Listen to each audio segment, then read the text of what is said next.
بلکہ ہمارے بزرگوں کی تو احتیاط اتنی تھی کہ وہ کسی کے گھر دعوت میں جاتے تھے تو اپنے ہاتھ سے دوسرے کو کھانا کھلانے والے کو ٹوک دیتے تھے کہ بھئی تجھے کھانے کے لیے بلایا ہے، تو اس کا مالک نہیں ہے، تو اسے کیا کھلا رہا ہے۔ یہ ان کی بہت اعلیٰ درجے کی احتیاط تھی، میں اس کو کوئی حرام اور ناجائز کہنے نہیں بیٹھا، لیکن ان کی احتیاط تھی۔ اسی طریقے سے کھانا کھانے کے بعد دسترخوان کا بچا ہوا کھانا آپ میزبان کی اجازت کے بغیر جو ہے اپنے گھر نہیں لے جا سکتے، کیونکہ آپ کو کھانے کی دعوت دی ہے، کھانے کا مالک نہیں بنایا کہ آپ لے کر بھی جائیں بغیر اجازت۔ یہ اور بات ہے کہ کچھ لوگوں کی عادت ہوتی ہے، ابھی کیا حالات نہیں پتہ، خاص طور پہ عورتوں میں یہ حالات سننے کو ملتے ہیں کہ عورتیں اگر شادی میں جاتی ہیں تو ساتھ میں تھیلی یا کمنڈل بھی لے کر جاتی، کھانا کھائے گی بھی اور پیٹ سے آدھا آدھا کمنڈل اور برتن بھرتی بھی رہے گی، اور بعد میں وہ دوپٹے میں یا برقعے میں چھپا کر لے بھی جائے گی۔ یہ چوری ہے، یہ حرام ہے۔ آپ کو کھانے کی دعوت ملی تھی، لے جانے کی دعوت، ہاں لے جانا ہے تو آپ کو میزبان سے پوچھنا چاہیے۔ ابھی ممکن ہے کہ اللہ نے جو ہے وہ لوگوں کو تعلیم کے زیور سے آشنا فرما دیا تو لوگ سدھر گئے ہوں گے، لیکن ایسا مجھے پتہ ہے، اس کا علم مجھے ہے کہ لوگ ایسا کرتے ہیں۔ اسی لیے بہت ساری شادیوں میں چرا کر کھانا لے جانے والوں کی وجہ سے کھانا کم بھی پڑ جاتا ہے۔ یعنی اب بھی لوگوں کے اندر یہ چیزیں ہیں اور بہت افسوس کی بات ہے، ایک ایک دانے پر اللہ پوچھے گا، سوال فرمائے گا، اور یہ ناجائز گناہ ہے۔ اور کچھ لوگ تو ایسا کرتے ہیں کہ وہ بغیر دعوت کے آ کے گھس کے کھا جاتے ہیں۔ اللہ کے رسول صلی اللہ علیہ وآلہ وسلم نے فرمایا کہ گھس کے کھانے والا ایسا ہے کہ داخل ہوا تو چور کی طرح اور جب کھا کے نکلا تو ڈاکو کی طرح۔ وہ کہتے ہیں ہمیں کیا دعوت کی ضرورت ہے، بس جا منڈپ دیکھا چلے گئے۔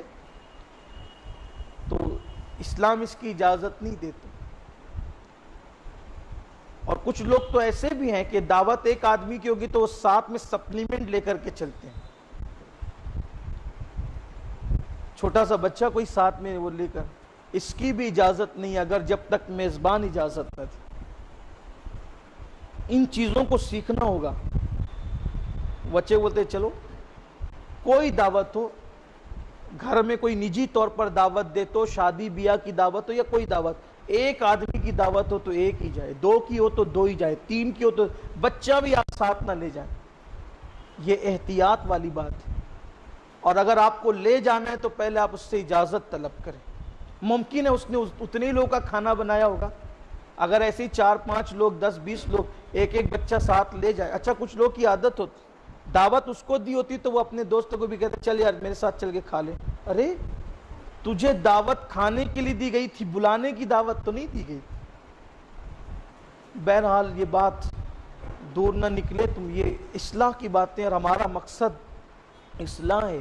کبھی کبھی ہم کسی چیز کو بہت چھوٹی سمجھتے ہیں، کسی چیز کو ہم بہت چھوٹی سمجھتے ہیں، لیکن وہ چیز بہت بڑی ہوتی ہے۔ ایک مرتبہ حضور سیدی مفتی اعظمین رحمۃ اللہ تعالی علیہ دعوت میں شریک تھے، تو ایک صاحب جو ہے وہ روٹی کو سالن میں بھگو کر، جس کو سرید کہتے ہیں، ٹکڑے ڈال کر چور کر کھانے لگے۔ تو آپ نے فرمایا کیا تم نے میزبان سے اجازت لی اس کی؟ اس لیے کہ جب آپ روٹی کو بھگو کر کھاتے ہیں تو سالن کم استعمال ہوتا ہے، اور جب آپ چور کر کے کھاتے ہیں تو سالن زیادہ استعمال ہوتا ہے۔ تو فرمایا کیا تم نے اس کی اجازت لی؟ کہ ہو سکتا ہے کہ اس نے اس اعتبار سے پکایا ہو کہ آپ ڈبو کر کھائیں گے اور آپ چور کر کھا رہے تو سالن کا استعمال زیادہ ہوگا، تو دوسروں کے لیے کم نہ پڑ جائے، اس کو شرمندگی ہوگی۔ یہ ہمارے بزرگوں کی احتیاطیں تھیں۔ ایک مرتبہ حضور سیدی مفتی اعظم ہی کا واقعہ ہے کہ ایک صاحب جو ہے وہ کھانے کے لیے مدعو تھے، انہوں نے سیدھا اٹھایا اور اٹھا کر کے آپ کی پلیٹ میں ڈالا، تو فرمایا کہ کیا میزبان سے اجازت لی؟ تمہیں کھانے کے لیے بلایا ہے، کھانا تقسیم کرنے کے لیے نہیں بلایا کہ تم اپنے ہاتھ سے بانٹو، آپ پہلے اجازت لو کہ کیا کھلا سکتا ہوں۔ یہ احتیاطیں تھیں ہمارے بزرگوں۔ حالانکہ اس پہ میں کوئی حکم نہیں لگا رہا، مگر آپ سوچے تو صحیح، کہاں وہ احتیاطیں، کہاں وہ احتیاطیں اور کہاں یہ بے احتیاطیاں۔ ہم بہت ہلکا سمجھتے ہیں، چلے بچے کو لے کر کے نکل گئے، دوستوں کو بلا لیا. اچھا یہ بھی مجھے پتا چلا ہے، پتہ نہیں کہاں تک صحیح، لیکن لوگوں نے بتایا ہے، بعض لوگوں کی عادت یہ بن گئی ہے کہ اگر ایک گھر میں دعوت آئی گھر بھر کی تو وہ چچا بابا کو بھی کہہ دیتے کہ ذرا وہ فلاں کے یہاں کی دعوت ہے تم لوگ بھی آ جانا. اس نے تو جوڑا تھا آپ ہی کو کہ گھر کے ممبران کو، اب وہ الگ رہتا ہے بھیا، وہ الگ رہتا ہے چچا، پھر وہ بیٹی الگ رہتی ہے، وہ سب کو یہ ناجائز ہے، نہیں کر سکتے آپ ایسے. دعوت تو صرف آپ کی تھی، آپ کو پورا گاؤں جمع کرنے کی اجازت کس نے دی؟ یہ اس کی طرف بھی توجہ ہونی چاہیے.